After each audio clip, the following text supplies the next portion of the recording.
Hello, my name is Chelsea Mitchell. I am on the board of the Granite Theater, and for the month of October, we have been recording some scary and spooky stories for you. So today, I will be reading A Collapse of Horses by Brian Evenson.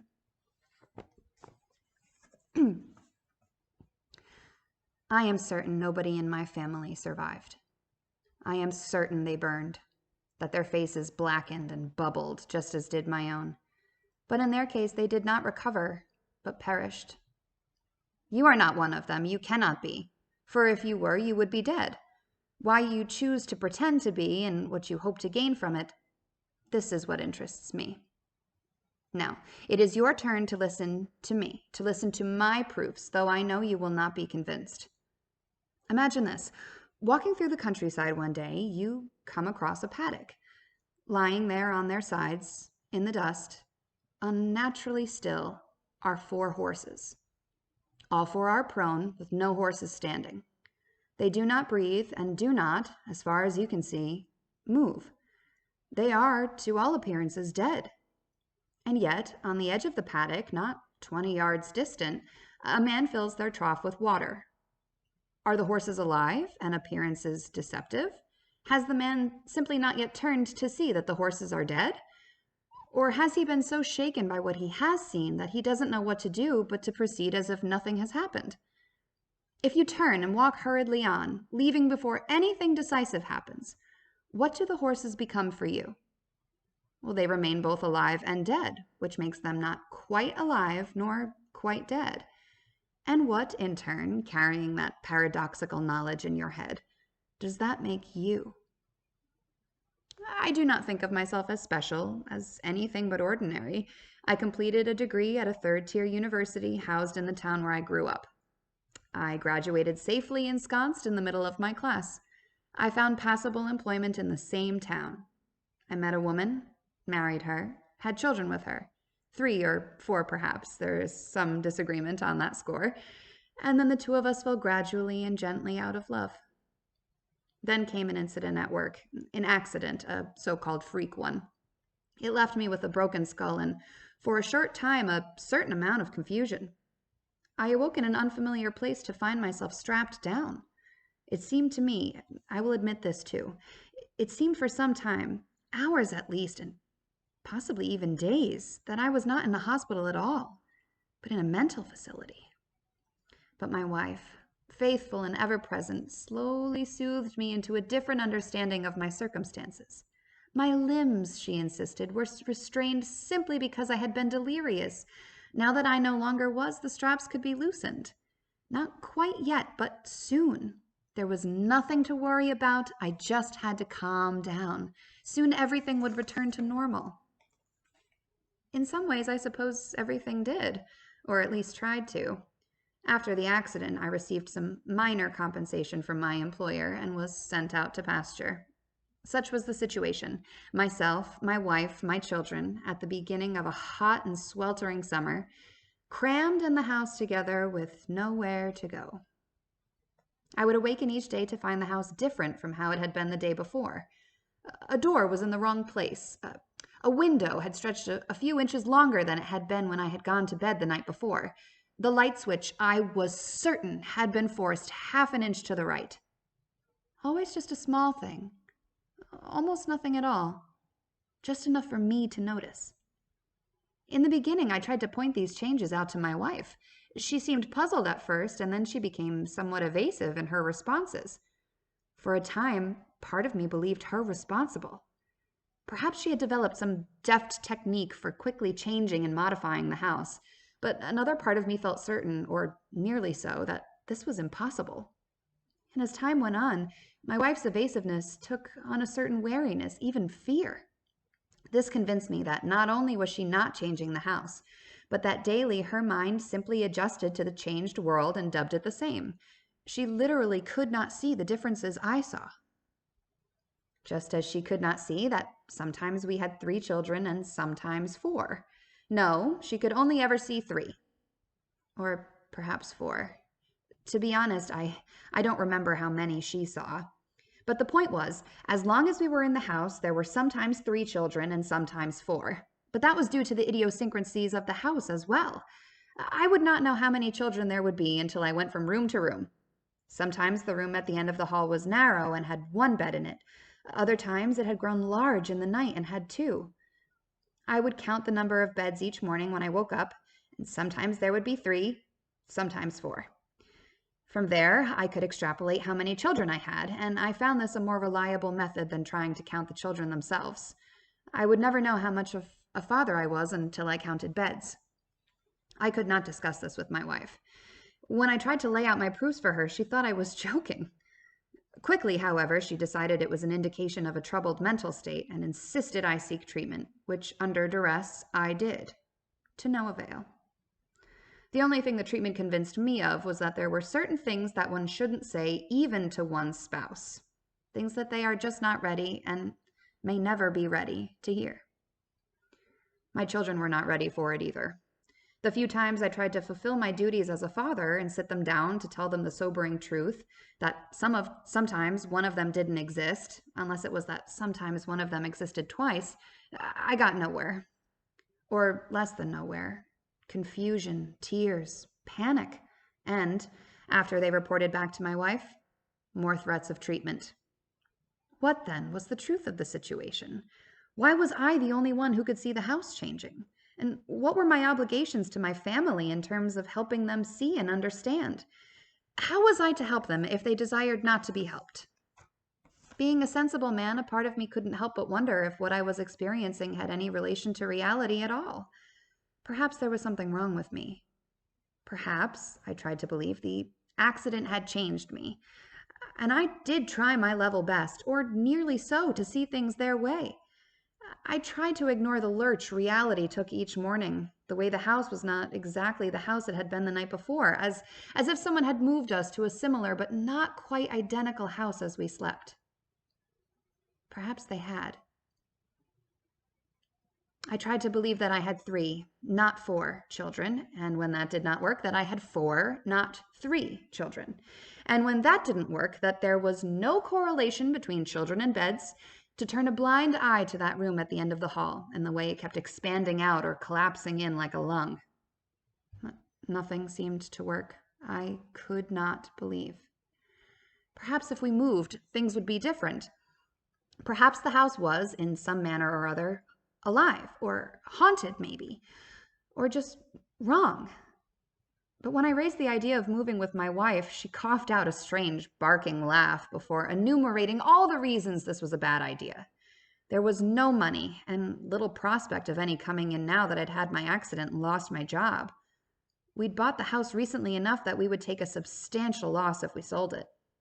We simply could not afford to move. And besides, what was wrong with the house? It was a perfectly good house. How could I argue with this? From her perspective, of course she was right. There was no reason to leave. For her, there was nothing wrong with the house. How could there be? Houses don't change on their own, she told me indignantly. This was not something that reason could allow. But that for me was exactly the problem. The house, for reasons I didn't understand, wasn't acting like a house. I spent days thinking, mulling over what to do. To get away from the house, I wandered alone in the countryside. If I walked long enough, I could return home sufficiently exhausted to sleep rather than spending much of the night on watch, trying to capture the moment when parts of the house changed. For a long time, I thought that might be enough. That if I spent as little time in the house as possible and returned only when exhausted, I could bring myself not to think about how unsound the house was.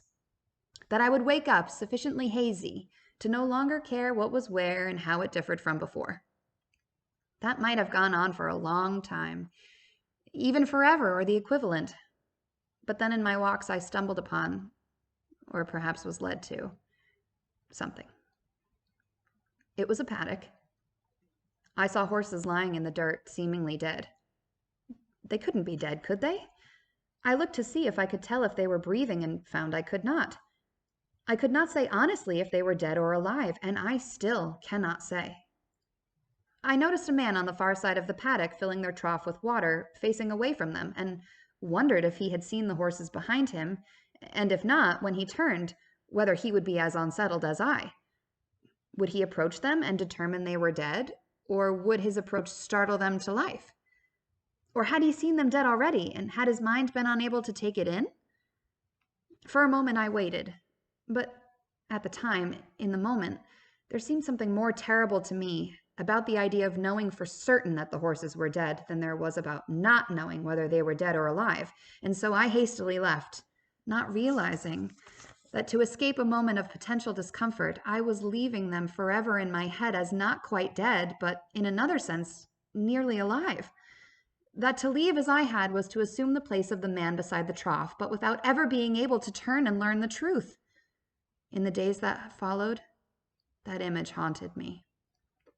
I turned it over, scrutinized it, peered at it, every facet of it, trying to see if there was something I had missed, if there was a clue that would sway me toward believing the horses were alive or believing they were dead.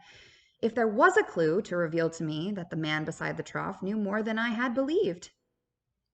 To no avail. The problem remained insolubly balanced.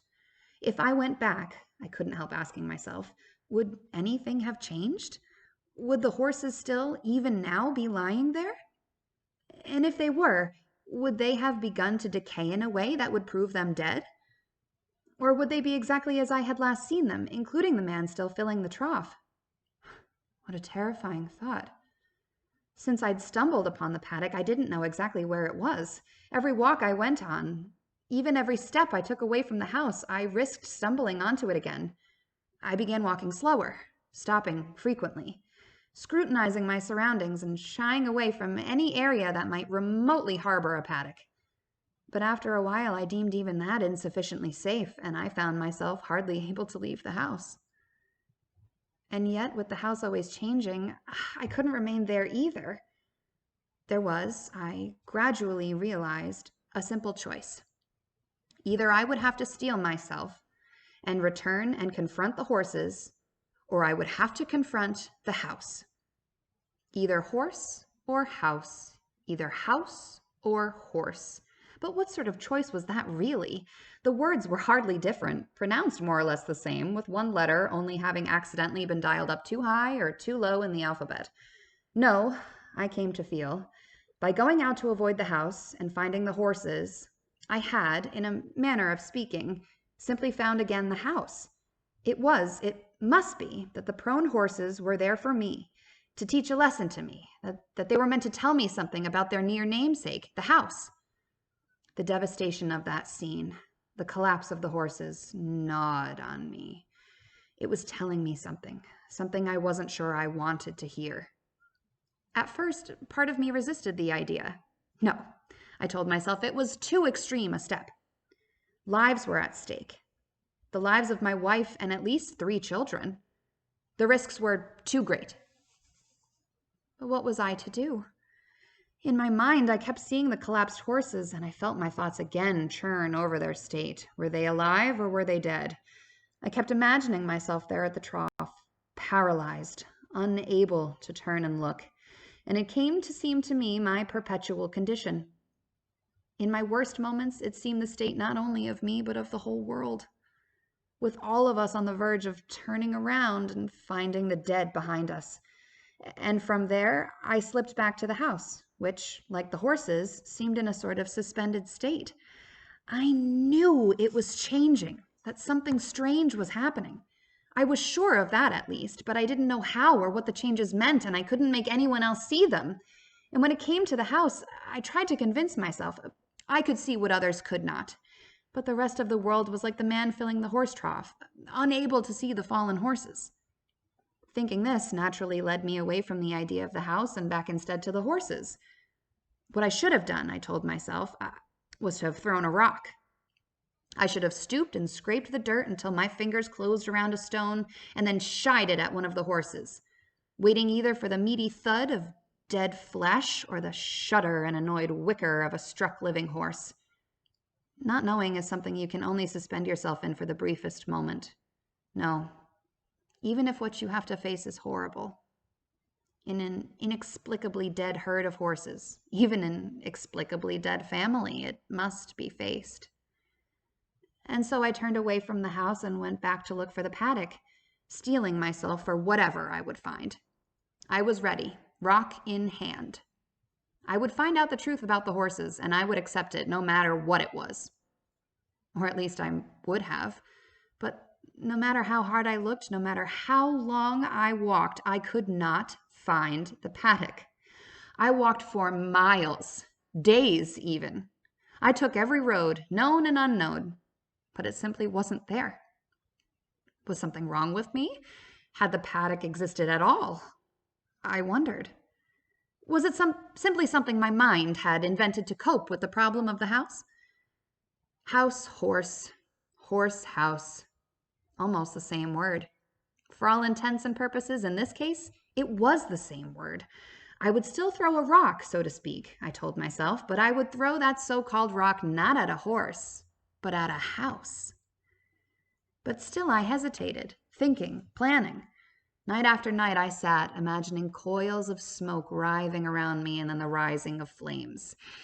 In my head, I had watched myself waiting patiently, calmly, until the flames were at just the right height, and then I began to call out to my family, awakening them, urging them to leave the house.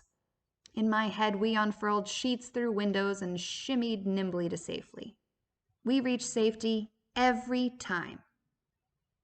I saw our escape so many times in my head, rendered in just the same way, that I realized it would take the smallest effort on my part to jostle it out of the realm of imagination and into the real world.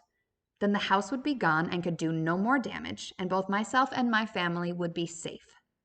I had had enough unpleasant interaction with those who desired to give me treatment since my accident, however, that I knew to take steps to protect myself. I would have to make the fire look like an accident, and for this purpose I took up smoking. I planned carefully. I smoked for a few weeks, just long enough to accustom my wife and children to the idea. They didn't care for it, but they did not try to stop me. Since my accident, they had been shy of me and rarely tried to stop me from doing anything. Seemingly as a concession to my wife, I agreed not to smoke in the bedroom. I promised to smoke only outside the house, with the proviso that, if it was too cold to smoke outside, I might do so downstairs near an open window. During the third or perhaps fourth week after I took up smoking, with my wife and children asleep, it was indeed too cold, or at least I judged that I could argue it to have been if confronted after the fact. So I cracked open the window near the couch and prepared the images in my mind. I would, I told myself, allow my arm to droop, the tip of the cigarette to nudge against the fabric of the couch, and then I would allow first the couch and then the drapes to begin to smoke and catch fire. I would wait until the moment when, in my fantasies, I was myself standing and calling for my wife and children, and then I would do just that and all would be as I had envisioned. Soon my family and I would be safe and the house would be destroyed. Once that was done, I thought, perhaps I would find the paddock again as well, with the horses standing this time and clearly alive. And yet the fabric of the couch did not catch fire, instead only smoldering and stinking. And soon I pressed a cigarette in too deeply and it died. I found and lit another, and when the result was the same, I gave up on both the couch and the cigarette. And I turned instead to matches and used them to ignite the drapes. As it turned out, these burned much better, going up all at once and lighting my hair and clothing along with them. By the time I'd flailed about enough to extinguish my body, the whole room was aflame. Still, I continued with my plan. I tried to call to my wife and children, but when I took a deep breath to do so, my lungs filled with smoke, and, choking, I collapsed. I do not know how I lived through the fire. Perhaps my wife dragged me out and then went back for the children and perished only then. When I awoke, I was here, unsure of how I had arrived. My face and body were badly burned, and the pain was excruciating. I asked about my family, but the nurse dodged the question, shushed me, and only told me I should sleep. This was how I knew my family was dead, that they had been lost in the fire, and that the nurse didn't know how to tell me. My only consolation was that the house, too, the source of all our problems, had burnt to the ground. For a time I was kept alone, drugged. For how long I cannot say. Perhaps days, perhaps weeks. long enough in any case for my burns to slough and heal, and for the skin grafts that I must surely have had to take effect, for my hair to grow fully back. The doctors must have worked very hard on me, for I must admit that except to the most meticulous eye, I look exactly as I had before the fire. So, you see, I have the truth straight in my mind, and it will not be easy to change. There is little point in you coming to me with these stories, little point in pretending once again that my house remains standing and was never touched by flame. Little point coming here, pretending to be my wife, claiming that there was no fire, that you found me lying on the floor in the middle of our living room with my eyes staring fixedly into the air, seemingly unharmed. No. I have accepted that I am the victim of a tragedy, and one of my own design. I know that my family is gone. And though I do not yet understand why you would want to convince me that you are my wife, what you hope to gain, eventually I will, you will let something slip and the game will be over. At worst, you are deliberately trying to deceive me so as to gain something from me, but what? At best, someone has decided this might lessen the blow, that if I can be made to believe my family is not dead, or even just mostly dead and not quite alive, I might be convinced not to surrender to despair. Trust me, whether you wish me good or ill, I do hope you succeed. I would like to be convinced, I truly would. I would love to open my eyes and suddenly see my family surrounding me, safe and sound. I would even tolerate the fact that the house is still standing, that unfinished business remains between it and myself, that somewhere horses still lie collapsed and waiting to be either alive or dead, that we will all in some senses remain like the man at the trough with our backs turned. I understand what I might have to gain from it, but you I still do not understand. But do your worst. Disrupt my certainty. Try to fool me, make me believe. Get me to believe there is nothing dead behind me. If you can make that happen, I think we both agree. Well then, anything is possible.